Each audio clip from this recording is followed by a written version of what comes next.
जिस तरह 47 ਤੇ ਪਹਿਲਾਂ ਆਪਣੇ ਨਹਿਰੂ ਨੇ ਜਿਹੜਾ 47 ਦੇ ਬਾਅਦ ਥੋੜ੍ਹੀ ਦੇਰ ਬਾਅਦ ਇਹ ਚਿੱਠੀ ਕੱਢੀ ਇੱਕ ਕਿ ਸਿੱਖਾਂ ਨੇ ਜਿਨ੍ਹਾਂ ਨੇ ਸਭ ਤੋਂ ਵੱਧ ਕੁਰਬਾਨੀਆਂ ਦਈਆਂ ਦੇਸ਼ ਵਾਸਤੇ, ਅੰਡੇਮਾਨ ਦੀਆਂ ਜੇਲ੍ਹਾਂ ਮਾ ਗਏ, ਫਾਂਸੀ ਪਰ ਚੜ੍ਹੇ, ਸਭ ਤੋਂ ਵੱਧ 90% ਦੀ ਕੁਰਬਾਨੀ ਹੈ। तो उन्होंने खिलाफ चिट्ठी जारी करेगी कि जरैम पेशा कौम है, इन्हें गल सख्ती के निबड़ा जाए। हाँ जी, वो बर्दाश्त नहीं करेगा। वो भाई साहब कमज़ोर करना चाहेगा लोगों को, क्योंकि कमज़ोर करेगा तभी उनका एक्सप्लॉयटेशन हो सकता है। और सिख एक मजबूत कौम है, सिखी विचारधारा एक मजबूत विचारधारा है। इस वजह से ये चाहते हैं कि भाई इस देश में तो जो है बस लोगों को खाने को मिलता रहे और इतना ही लोग रहें कि भाई जिंदा रहें बस। तो सिख जो है इनका मुकाबला कर सकते हैं। तो इस वजह से ये इन्होंने सबसे पहला ही काम ये किया कि भाई सिखों को इन्होंने जराइम पेशा कौम घोषित किया। और जो है ये तो आज भी हमको जो है जराइम पेशा ही मानते हैं जी। इनकी तो आज भी यही विचारधारा है और यही रहेगी। बहुत सारे डेरे भी ਜਿਹੜਾ ਹੈਗਾ ਇਹੀ ਕੰਮ ਕਰ ਰਹੇ हैं, जिस तरह थमें कह रहे हैं भी सिखी के ਜਿਹੜਾ ਹੈਗਾ एक मतलब कि उल्ट उन्होंने अपना चलाया वा डेराबाद चल रहा। हरियाणा में बहुत सारे डेरे हैं, वो पहले बातें कर रहे थे। डेरिया को किस तरह देखा था भाई साहब? देखो, श्री गुरु ग्रंथ साहिब जी महाराज को इस स्वरूप में आने के लिए इससे पहले 10 जन्म लेने पड़े थे। गुरु नानक देव जी से लेकर गुरु गोविंद सिंह जी महाराज तक, और फिर इस स्वरूप में महाराज जी आए, शब्द स्वरूप में। तो जो आदमी जो है ना वो गाइड कर रहा है शरीर में। आप एक चीज़ और देखें, एक एग्जांपल और भी है। जैसे कोई गाड़ी है, उस गाड़ी को कोई ड्राइवर चला रहा है, फिर वो गाड़ी थोड़ी और ऑटोमेटिक होगी, फिर उसमें ड्राइवर के लिए थोड़ा काम और सौखा हो गया। फिर एक गाड़ी ऐसी आ जाती है, उसका एक ऐसा मॉडल आ जाता है जिसमें ड्राइवर की ज़रूरत ही नहीं है, तो वो सबसे बढ़िया मॉडल माना जाएगा। तो श्री गुरु ग्रंथ साहिब जी महाराज जो है वो आज हमारे जो है सिख कौम के हमारे कमांडर इन चीफ हैं, वो हमारे गुरु हैं जी। और वो ड्राइविंग सीट के ऊपर हैं, वो हमारे मतलब हमें गाइड करने वाले हैं। तो जो आज देहधारी गुरु का जो कंसेप्ट है ना, वो तो पुराना कंसेप्ट हो चुका। मतलब हमारा जो कंसेप्ट है, जो गुरु महाराज जियों ने दिया है, वो कंसेप्ट तो अल्ट्रा मॉडर्न और एक न्यू कंसेप्ट है। और वही कंसेप्ट जो है ना दुनिया में जिंदा रहेगा, क्योंकि वो डेमोक्रेटिक और जमहूरियत पर टिका हुआ पंच परवान और पंच प्रधान, वो एक डेमोक्रेटिक कंसेप्ट है जी। जहाँ अकेला आदमी प्रधान हो गया कलयुग में, आज के समय में, वहाँ तो आप मान के ही चलो कि भ्रष्टाचार होना ही होना है। जहाँ कोई एक आदमी को हमने लीडर बना दिया ना आज के दिन जी, वहाँ मतलब उसमें भ्रष्टाचार होना ही होना, उसको कोई दुनिया की ताकत रोक नहीं सकती। डेरे ने एक बात होर भी है, थमें बात कर रहे सरकारी सरपरस्ती बहुत है। ਹੁਣ इसी ਨੂੰ थारे राम रही मैनू किन्नी बार ना परोल पर छड्या गया। ਜਿਹੜੇ ਬੰਦੀ ਸਿੰਘ सज़ा पूरी कर चुके की बात कर रहा मैं, जिन्हों की सज़ा चल रही उन्होंने नहीं 30 साल ते 32 साल ते 35 सालों के अंदर है, कोई पैरोल नहीं, कुछ नहीं। तो यह जे बंदे मतलब सरकार एक शह दे रही है। मतलब सरकार वही मुद्दा है भी सिक्खी के खिलाफ जो खड़ा है उन्होंने एक तरह की शह मिल रही है। नहीं, ये तो देंगे ही भाई साहब, ये तो हमारे खिलाफ ही तो है। मतलब कि इनकी जो सारी पॉलिसीज़ हैं, तो ये तो शह देंगे, लेकिन कितनी शह दे लें? ये वक्ती तौर के ऊपर ये डेरे जो है ये काम करेंगे, अदरवाइज़ ये ख़त्म हो जाएंगे। ये कितनी शह दे लें, मतलब कितनी ताकत लगा लें, आखिर में जीत खालसा की होनी है जी। और आप एक चीज़ और भी देख लो ना भाई साहब, कि देखो मराठा एम्पायर ख़त्म हो गया, वो तो एक बहुत बड़ा एम्पायर था। मुग़ल एम्पायर भी ख़त्म हो गया। रशिया जो है वो दुनिया के 1/6 हिस्से पे रूस का भी कब्जा हो गया था। और कार्ल मार्क्स ने किताब लिखी थी कम्युनिस्ट मैनिफेस्टो, वो 28 साल की उम्र में उसने किताब लिखी थी। इंटेलिजेंट आदमी था, लेकिन वो भी जो सिस्टम था रशिया का, वो भी यूएसएसआर भी टूट गया। लेकिन जो गुरु नानक देव जी ने बीज बोया था वो तो आज भी प्रफुल्लित हो रहा है ना। मतलब गुरुद्वारे आज भी, गुरुद्वारों की बढ़ रही है तादाद, गुरुद्वारे आज भी मतलब प्रफुल्लित हो रहे हैं। और बहुत सी ऐसी अप्रकटता हैं, मतलब जो अभी उजागर नहीं हुई हैं, वो भी उजागर होंगी। वहाँ भी आगे गुरुद्वारे जो है वो बनने हैं जी, वहाँ भी आगे जो है गुरुद्वारों की स्थापना होनी है। तो इस वजह से राज जो है वो एक एवरलास्टिंग फिनोमिना नहीं रहेगा, दीर्घकालिक फिनोमिना हो सकता है जी राज। मतलब कुछ हो सकता है 50 साल चल जाए, 60 साल चल जाए, लेकिन हमेशा राज नहीं रहना। मुग़ल एम्पायर जैसे राज ख़त्म हो गए, लेकिन जो बीज गुरु नानक देव जी ने बोया है ना, वो हमेशा रहेगा जी, वो रहती सृष्टि तक रहेगा। और उसकी आप देख भी लें कि भाई इतने साल हो गए हैं जी, इतनी लड़ाई हो गई है, 600 साल हो गए हैं संघर्ष को होते हुए, बढ़ ही रहा है ना। मतलब आज 150 देशों में गुरुद्वारे स्थापित हो चुके हैं, 150 देशों में निशान साहिब जो है वो झूल रहे हैं जी हमारे। तो इसलिए ये फिनोमिना तो हमारा मतलब बढ़ेगा। ਖਾਲਸਾ ਰਾਜ ਤੁਹਾਨੂੰ ਲੱਗਦਾ ਵੀ ਖਾਲਸਾ ਰਾਜ ਆਏਗਾ ਜ਼ਰੂਰ ਕਿਸੇ ਦਿਨ, ਜਿਸ ਤਰ੍ਹਾਂ ਕਿ ਤੁਸੀਂ ਬਾਤਾਂ ਕਰ ਰਹੇ ਵੀ ਖਾਲਸਾ ਰਾਜ ਅਸਲ में ਕਿਤੇ ਵਾਪਰੇਗਾ? नहीं, मैं तो भाई साहब ये कह रहा हूँ कि भाई खालसा राज तो आज भी कायम है जी, लेकिन आज जो है वो प्रकट नहीं है, वो कल प्रकट हो जाएगा।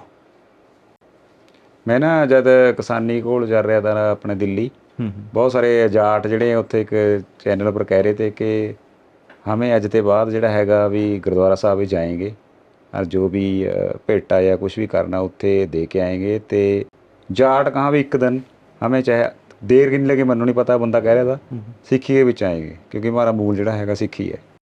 वो मैं सुनिया एक दिन। भाई साहब आना ही पड़ेगा। देखो, blood is thicker than water जो है ना, खून जो है वो पानी से भारी होता है। तो आखिर में जाके वो हरियाणा में कहावत है, जो पानी है ना पुल के नीचे से ही गुजरेगा। तो आखिर में जाके हमें अपने जड़ों की तरफ तो लौटना पड़ेगा, और ये लौटेंगे भी परमात्मा ही लेके आएगा जी, क्योंकि अकाल पुरख जो है वही है जी करता हमारा। तो वही बाणा जो है ना ऐसा बरतेगा, ऐसा जो है महाराज जी की कृपा होनी है कि आएगा जो है सब कुछ सिक्खी में आएगा। किसान मूवमेंट जो है इसको भी हम इसी नज़रिए से देखते हैं कि ये भी महाराज जी की ही एक कला बरतरी है कि यहाँ लोगों को ये समझ में आ गया कि हम बेसिकली तो सिख हैं। तो ये 96 करोड़ी खालसा होना है, ये तो तय है जी।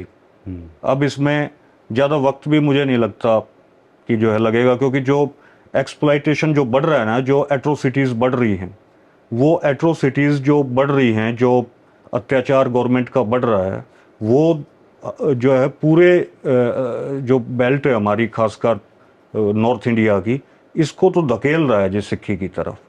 अब जैसे विनेश फोगाट जी के साथ जो इन्होंने किया है, तो वो भी, उससे भी हमारे लोगों को समझ में आया है कि यार अगर विनेश मान लो अब इंडिया में आती है और वो दिल्ली से हरियाणा में आती है, तो हरियाणा में उनका पूरा स्वागत होगा।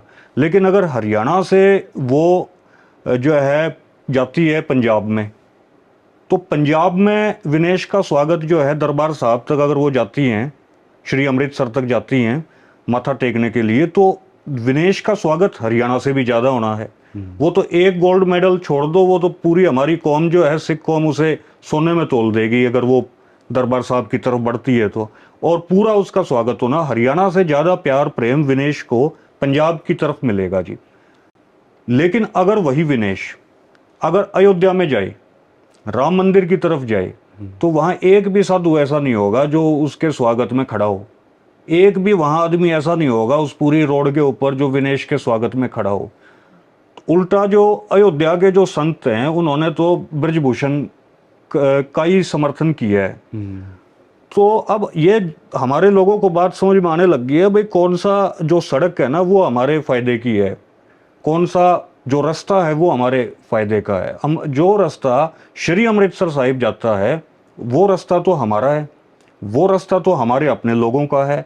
और जो रास्ता अयोध्या जाता है वो रास्ता हमारा नहीं है, वो हमारे दुश्मनों का है। इसीलिए वो अयोध्या के संत जो हैं वो हमारे जो है ब्रजभूषण जो हमारी कौम का दुश्मन बना हुआ है उसके साथ खड़े हैं।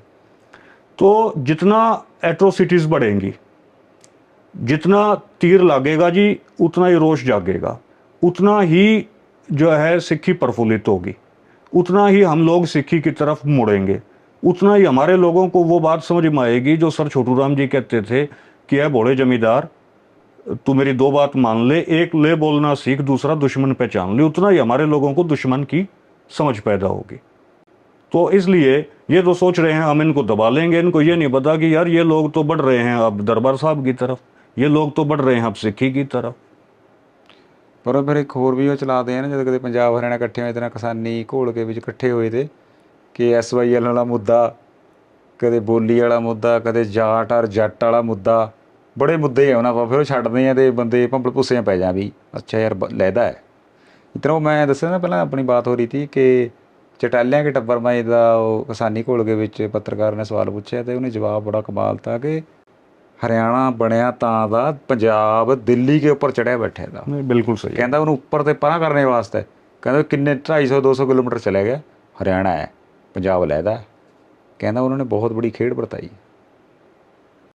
भाई साहब देखो, इनके पास तो बहुत मुद्दे हैं, जैसे आपने कहा भाई SYL भी मुद्दा है और भी दुनिया भर के मुद्दे। हमारे पास तो एक ही मुद्दा है ना, हमारे पास तो एक ही मुद्दा है जो सर छोटू राम जी कह के गए थे, भाई दोस्त की पहचान कर लो, दुश्मन की पहचान कर लो। दुश्मन की पहचान हमारे लोगों को हो चुकी है, भाई ब्राह्मणवाद हमारा दुश्मन है। दोस्त की पहचान भी हमें होगी है कि भाई सिक्खी हमारा मूल धर्म है। तो इसलिए हमारे पास तो ज़्यादा मुद्दे नहीं, हम तो दो ही मुद्दों पे खेल के कामयाब हो जाएंगे।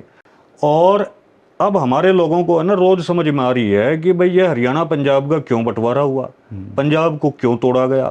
आज भी हम गए थे, जैसे जाट स्कूल में हम गए, जो पुराना जाट हीरोज मेमोरियल स्कूल है, जो कैसल हॉल है 1938 में बना हुआ, आपने देखा। उसमें सर सिकंदर हयात खान जो है वो उस बिल्डिंग का उद्घाटन कर रहे हैं, और उस बीज की जो नींव रख रहे हैं वो सरदार सुंदर सिंह मजीठिया जी रख रहे हैं। और फिर सर छोटू राम जी की डेथ हुई तो भरतपुर के जो महाराजा थे वो जो है उनकी डेथ के बाद जो वहाँ समाधि बनी है सर छोटू राम जी की, उसकी नींव का पत्थर जो है भरतपुर नरेश रख रहे हैं। तो माने वहाँ भरतपुर भी इकट्ठा हो गया, वहाँ लाहौर से आके सर सिकंदर हयात जी भी इकट्ठे हो गए, वहाँ अमृतसर से आके सरदार सुंदर सिंह मजीठिया जी भी आ गए, वहाँ रोहतक से सर छोटू राम जी भी आ गए। तो ये हमारी जो ताकत रही है ना जी, इस ताकत से ये लोग घबराते हैं।